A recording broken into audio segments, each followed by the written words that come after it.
నమస్కారం. BSK news కి స్వాగతం. హెడ్లైన్ చూద్దాం.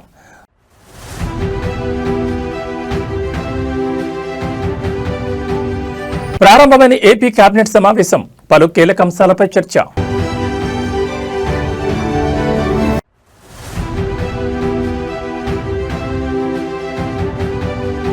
ఇవాళ కాంగ్రెస్ కీలక సమావేశం, మున్సిపల్స్ పై ప్రధానంగా చర్చ.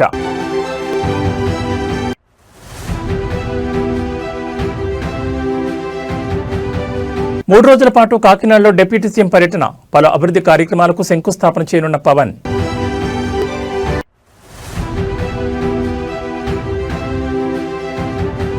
మున్సిపాలిటీల ఎన్నికలపై కీలక అప్డేట్, రాష్ట్ర వ్యాప్తంగా ఒకే విడతలో ఎన్నికలు.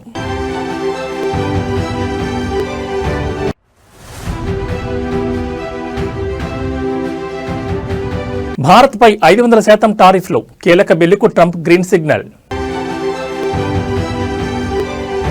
ఇక డీటెయిల్స్ చూస్తే ఆంధ్రప్రదేశ్ రాష్ట్ర మంత్రిమండలి సమావేశం ప్రారంభమైంది. సచివాలయంలో సీఎం చంద్రబాబు అధ్యక్షతన ఈ భేటీ జరుగుతోంది. సిఆర్డీ అథారిటీలో ఆమోదించిన పలు అంశాలకు కేబినెట్ గ్రీన్ సిగ్నల్ ఇచ్చే అవకాశం ఉంది. అలాగే కృష్ణానది తీరంలో మెరీనా వాటర్ ఫ్రంట్ అభివృద్ధి కోసం భూ కేటాయింపులకు మంత్రిమండలి ఆమోదం తెలపనుంది. అలాగే రాజధానిలో గతంలో కేటాయించిన 112 ఫ్లాట్లలో మార్పులకు సైతం కేబినెట్ ఆమోదం తెలపనుంది. అయితే ఎస్ఐపిబిలో ఆమోదించిన పెట్టుబడి ప్రతిపాదనలకు కూడా ఏపీ కేబినెట్ గ్రీన్ సిగ్నల్ ఇవ్వనుంది. మొత్తం 14 సంస్థలకు చెందిన 19,391 కోట్ల పెట్టుబడులకు ఆమోదం తెలపనుంది. పలు సంస్థలకు భూ కేటాయింపులకు కూడా మంత్రిమండలి ఆమోదం ఇవ్వనుంది. కేబినెట్ సమావేశం అనంతరం తాజా రాజకీయ పరిణామాలపై సీఎం చంద్రబాబు మంత్రులకు దిశానిర్దేశం చేయనున్నారు. ఈ సందర్భంగా తెలంగాణ సీఎం రేవంత్ రెడ్డి వ్యాఖ్యలకు వైసీపీ కౌంటర్లపై కూడా చర్చ జరిగే అవకాశం ఉంది.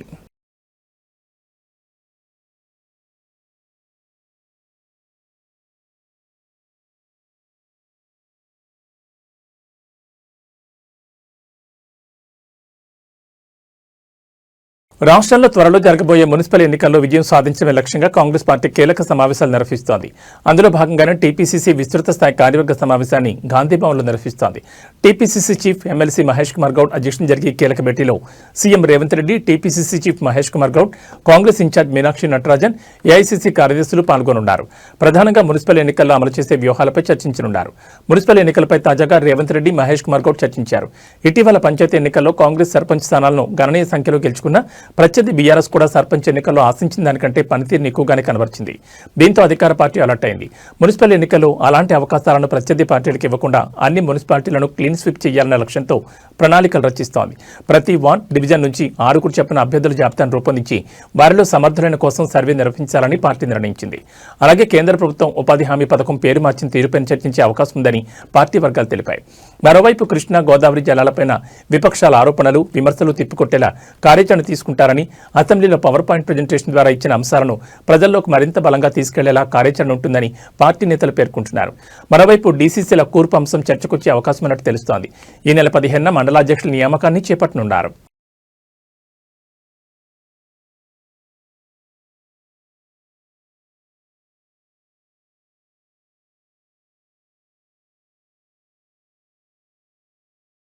కాకినాడ జిల్లాలో డిప్యూటీ సీఎం పవన్ కళ్యాణ్ పర్యటనకు రంగం సిద్ధమైంది. ఈ రోజు నుంచి 3 రోజుల పాటు ఆయన జిల్లా వ్యాప్తంగా పర్యటించబోతున్నారు. ఈ టూర్లో భాగంగా ప్రజా సమస్యల పరిశీలనతో పాటు పలు అభివృద్ధి కార్యక్రమాలు, శంకుస్థాపనలో పాల్గొంటారు. ఇక రేపు పిఠాపురంలో జరగనున్న సంక్రాంతి సంబరాల్లో డిప్యూటీ సీఎం పాల్గొని స్థానిక ప్రజలతో కలిసి పండుగ చేసుకోనున్నారు. ఆ తర్వాత నియోజకవర్గంలో చేపడుతున్న పలు అభివృద్ధి కార్యక్రమాలను ప్రారంభించనున్నారు. ముఖ్యంగా పిఠాపురం ముంపు ప్రాంతాలను క్షేత్రస్థాయిలో పరిశీలించి బాధితుల సమస్యలను నేరుగా పవన్ కళ్యాణ్ తెలుసుకోనున్నారు. అయితే ఈ నెల 10న జిల్లా పోలీసు అధికారులతో పవన్ కళ్యాణ్ ప్రత్యేక రివ్యూ మీటింగ్ నిర్వహించనున్నారు. శాంతి భద్రతలు, పండుగ సీజన్లో తీసుకోవాల్సిన జాగ్రత్తలు, పోలీస్ వ్యవస్థ పనితీరుపై సమీక్షించనున్నారు. అదే రోజు రంగారావు మెడికల్ కాలేజీలో పలు కీలక శంకుస్థాపనలు చేయనున్నారు. ఈ కార్యక్రమంలో డిప్యూటీ సీఎం పవన్ కళ్యాణ్ వెంట మంత్రులు ఆనం రామనారాయణ రెడ్డి, నారాయణ, కందుల దుర్గేష్ పాల్గొంటారు. జిల్లా అభివృద్ధిపై తీసుకుంటున్న నిర్ణయాలు, అమలు చేస్తున్న ప్రాజెక్టుల పురోగతిపై మంత్రులతో కలిసి చర్చించనున్నారు. కాగా డిప్యూటీ సీఎం పర్యటన నేపథ్యంలో జిల్లాలో ఏర్పాట్లు చురుగ్గా కొనసాగుతున్నాయి.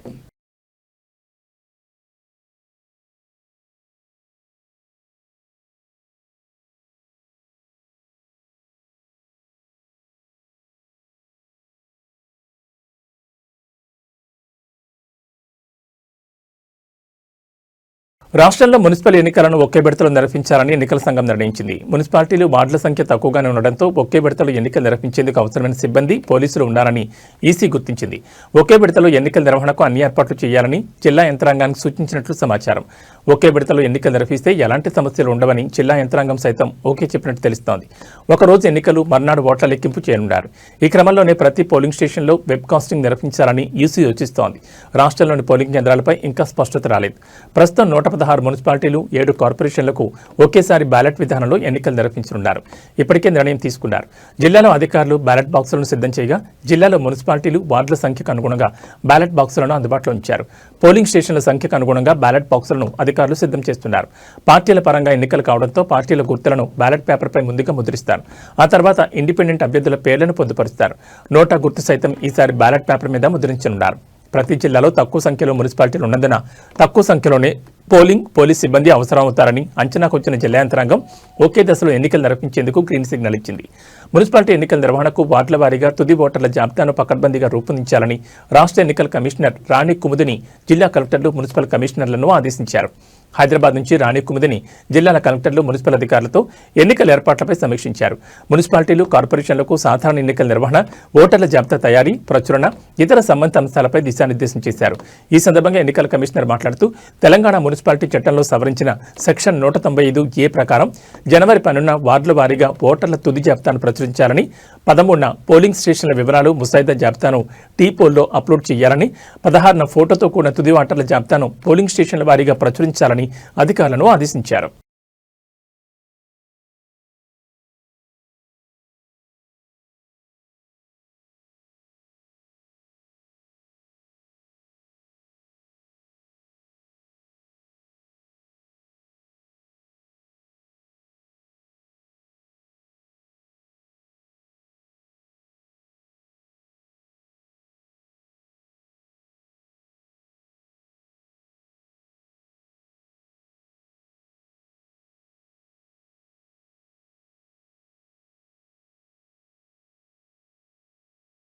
రాయలసీమ లిఫ్ట్ ఇరిగేషన్ ప్రాజెక్టు విషయంలో ముఖ్యమంత్రి చంద్రబాబు నాయుడు తీరుపై మాజీ సీఎం వైఎస్ జగన్మోహన్ రెడ్డి తీవ్రస్థాయిలో విమర్శలు గుప్పించారు.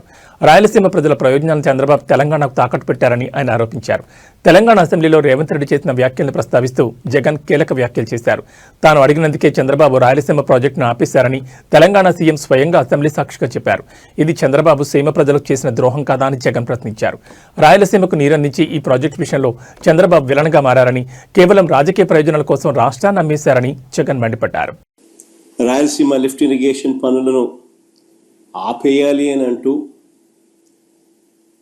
ఏకంగా తెలంగాణ ముఖ్యమంత్రి గారు అసెంబ్లీలో క్లోజ్ డోర్ మీటింగ్లో తాను అడిగానని, తన మీద గౌరవంతో చంద్రబాబు గారు ప్రాజెక్టును ఆపేశారు అని ఏకంగా తెలంగాణ ముఖ్యమంత్రి తెలంగాణ నిండు అసెంబ్లీ సభలో వాళ్ళ రిలేషన్షిప్ గురించి, చంద్రబాబు నాయుడు గారు రాష్ట్రాన్ని ఎలా అమ్మకానికి పెట్టారు అన్న వాస్తవాల గురించి ఏకంగా రేవంత్ రెడ్డి గారు అన్న మాటలు నిజంగా ఇది చూసిన తర్వాత ఒకసారిగా రాష్ట్ర ప్రజలకు అందరికీ కూడా, రైతన్నలందరికీ కూడా, మరీ ముఖ్యంగా రాయలసీమ, నెల్లూరు ఈ ప్రాంతాలకు సంబంధించిన రైతులకు నిజంగా చంద్రబాబు నాయుడు అనే వ్యక్తి ఒక విలన్ క్యారెక్టర్ కింద కనిపిస్తుంది. ఏపీఎస్ఆర్టీసీలో సమ్మె వాతావరణం నెలకొంది. అద్దె బస్సుల యజమానులు సమ్మెశారని మోగించారు.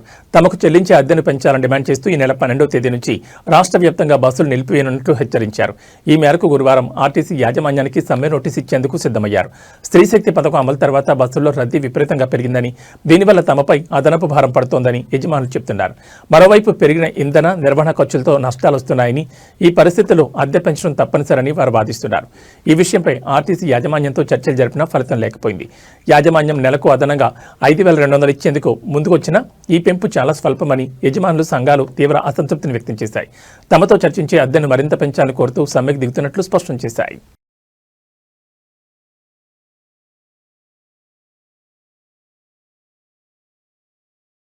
మున్సిపల్ ఎన్నికలు దగ్గర పడుతున్న వేళ అధికార కాంగ్రెస్ పార్టీలో కీలక పరిణామాలు చోటు చేసుకుంటున్నాయి. గత కొంతకాలంగా పాలకుర్తి నియోజకవర్గ కాంగ్రెస్ పార్టీలో కొనసాగుతున్న అంతర్గత విభేదాలు తాజాగా రచ్చకెక్కాయి.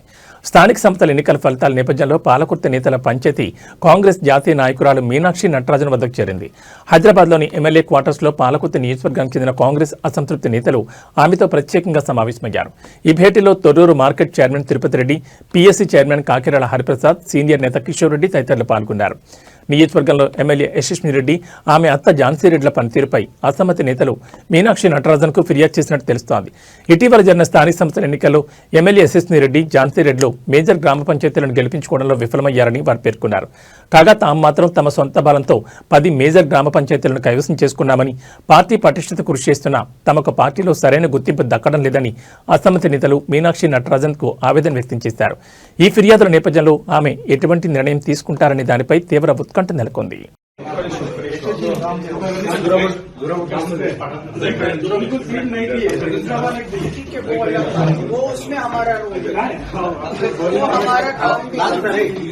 सरपंच इलेक्शन में क्या करते हैं वो तो लोकल आप लोग तय करो.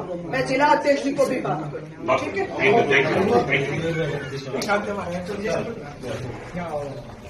ठीक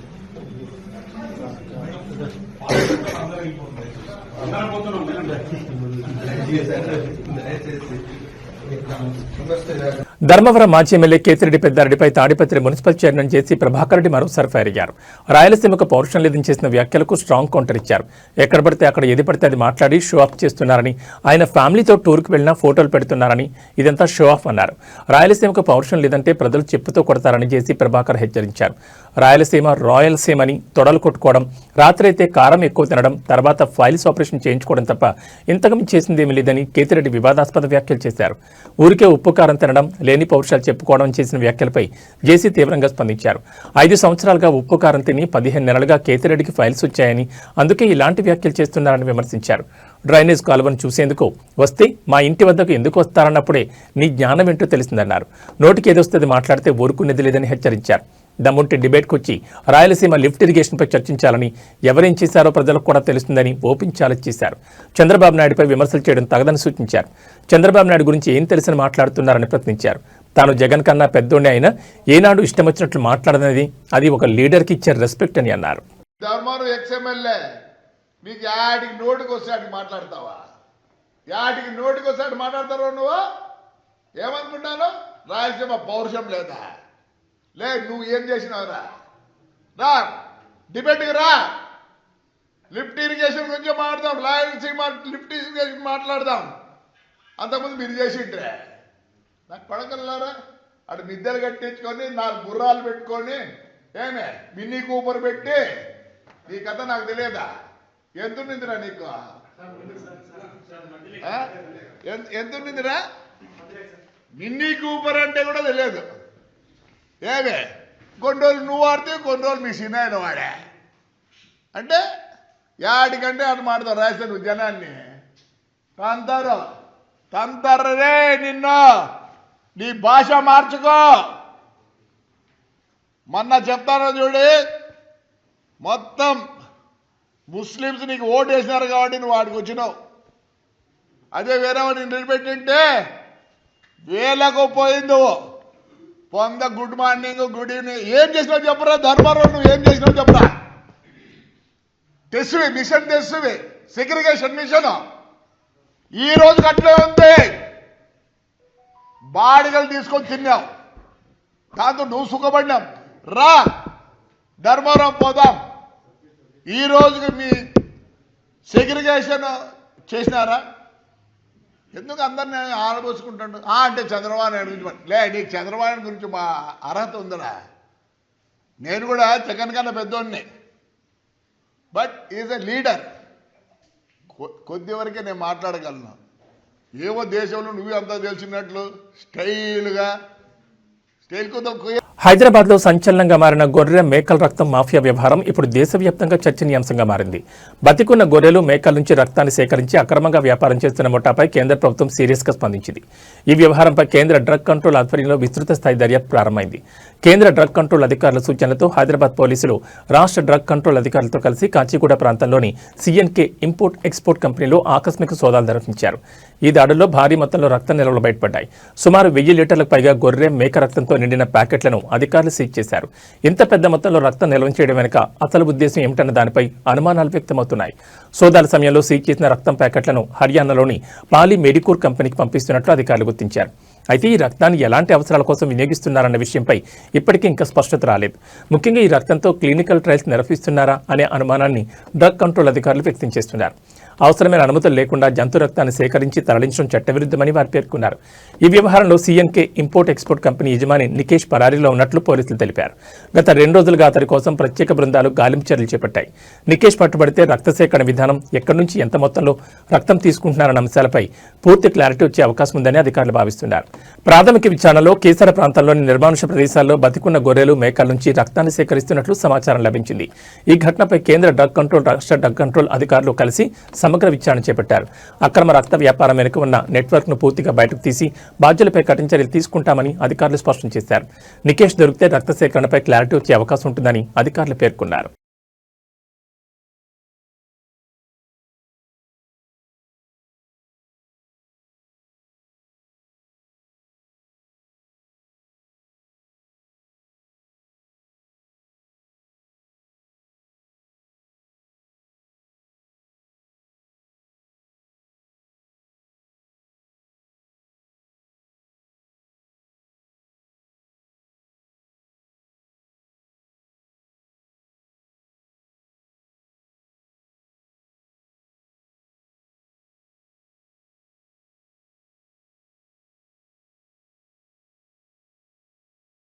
అమెరికా అధ్యక్షుడు ట్రంప్ సంచలన నిర్ణయం తీసుకున్నారు. రష్యాపై ఒత్తిడి పెంచేందుకు ద్వైపాక్షిక ఆంక్షల బిల్లుకు గ్రీన్ సిగ్నల్ ఇచ్చారు.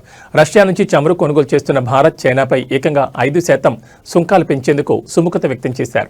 ఈ విషయంపై రిపబ్లికన్ సెనేటర్ లిన్సే గ్రాహం ఎక్స్లో చేసిన పోస్ట్ ఆందోళన కలిగిస్తోంది. ట్రంప్తో సమావేశమై పలు అంశాలపై తాను చర్చలు జరిపినట్లు పేర్కొన్నారు. రష్యాపై ఆంక్షలు విధించే బిల్లుకు ట్రంప్ గ్రీన్ సిగ్నల్ ఇచ్చారని తెలిపారు. దీనికి సంబంధించిన బిల్లుపై వచ్చే వారం ఓటింగ్ జరగనున్నట్టు చెప్పారు. రష్యా చమురు కొనుగోలు చేసి నిధులు సమకూర్చుకుంటున్న భారత్, చైనా ప్రజల దేశాలను ఇక నుంచి కొనుగోలు చేయకుండా ఈ బిల్లు అడ్డుకుంటుందని వెల్లడించారు. రష్యాపై ఉన్న ఆంక్షలు ఉల్లంఘించే ఆయా దేశాలపై 500% టారిఫ్ విధించే ఛాన్స్ ఉంటుందని పేర్కొన్నారు. పుతిన్ యుద్ధం ఆపడానికి రెడీ అంటూనే అమాయకులను చంపుతున్నారంటూ ఆగ్రహం వ్యక్తం చేశారు. రష్యా నుంచి చమురు కొనుగోలు విషయంలో చైనా మొదటి స్థానంలో ఉంది, భారత్ 2వ స్థానంలో ఉంది. ఈ చమురు కొనుగోళ్లపై ట్రంప్ ఎప్పటి నుంచో కోపంతో ఉన్నారు. ఈ కారణంతోనే గత ఏడాది భారత్పై సుంకాలను 50% పెంచారు. ఇదిలా ఉండగా వాణిజ్య ఒప్పందానికి సంబంధించి భారత్, అమెరికా మధ్య చర్చలు జరుగుతున్నాయి. ఈ క్రమంలోనే ట్రంప్ 500% టారిఫ్లు పెంచే బిల్లుకు ఆమోదం తెలపడం ప్రాధాన్యం సంతరించుకుంది. Well, we keep it, I guess. Where does it go? What does it go to? Well, you have to follow the tanker. You know, you're a good newsman. Just follow the tanker. Do you know where it's going? Was it Follow going it. to Get a helicopter and follow the tanker. Is it true it's going to But we're gonna. I assume we're gonna keep the oil. Hyderabad Nagar శివారు ప్రాంతంలో మరో ఘోర road ప్రమాదం చోటు చేసుకుని 4 యువకులు ప్రాణాలు కోల్పోయారు. ఈ షాకింగ్ సంఘటన మోకిలా పరిధిలోని మీర్జాగూడ వద్ద చోటు చేసుకుంది. మీర్జాగూడ గేట్ వద్ద అర్ధరాత్రి దాటాక శంకరపల్లి మండలం దొంతానపల్లిలోని ఐసీఎఫ్ఐ కళాశాలలో బీబీఏ తృతీయ సంవత్సరం చదువుతున్న విద్యార్థులు మోకిలా నుంచి హైదరాబాద్ వైపు వస్తుండగా ఈ దుర్ఘటన జరిగింది. వేగంగా వెళ్తున్న వారి కారు అదుపు తప్పి రోడ్డు పక్కనే ఉన్న చెట్టును బలంగా ఢీకొట్టింది. ఈ ప్రమాద తీవ్రతకు కారు నుజ్జునుచ్చైంది. దీంతో కారులో ఉన్న 5 విద్యార్థుల్లో 4 ప్రాణాలు కోల్పోయారు. మృతులను సూర్యతేజ, సుమిత్, శ్రీ నిఖిల్, రోహిత్గా గుర్తించారు. కారులో ఉన్న మరో విద్యార్థిని నక్షత్ర తీవ్రంగా గాయపడడంతో ఆమెను చికిత్స నిమిత్తం స్థానిక ఆసుపత్రికి తరలించారు. సమాచారం అందుకున్న మోకిలా పోలీసులు సంఘటనా స్థలానికి చేరుకుని సహాయక చర్యలు చేపట్టారు. మృతదేహాలను పోస్టుమార్టం నిమిత్తం తరలించి కేసు నమోదు చేసి దర్యాప్తు చేస్తున్నారు. చేతికొచ్చిన పిల్లలు ఇలా అర్ధాంతరంగా మృతి చెందడంతో వారి కుటుంబాల్లో, కళాశాలలో తీవ్ర విషాదం అలముకుంది.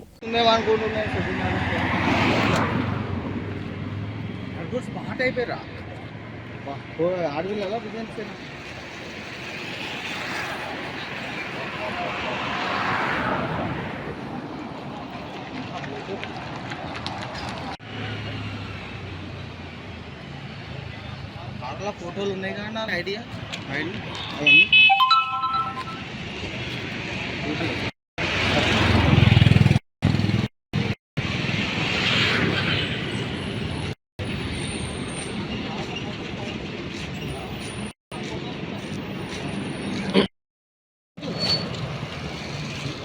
రోజు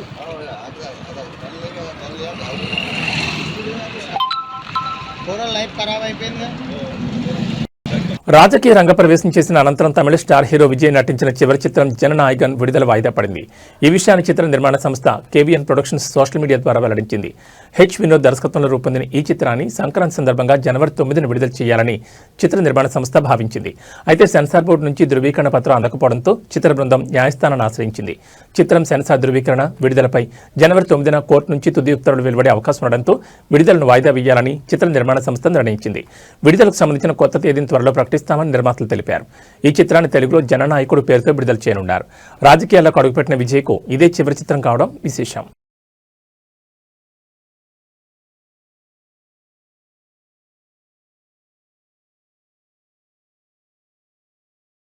ఇవి ఈ బులెటిన్ విశేషాలు. మరో బులెటిన్లో మళ్ళీ కలుసుకుందాం. నమస్కారం.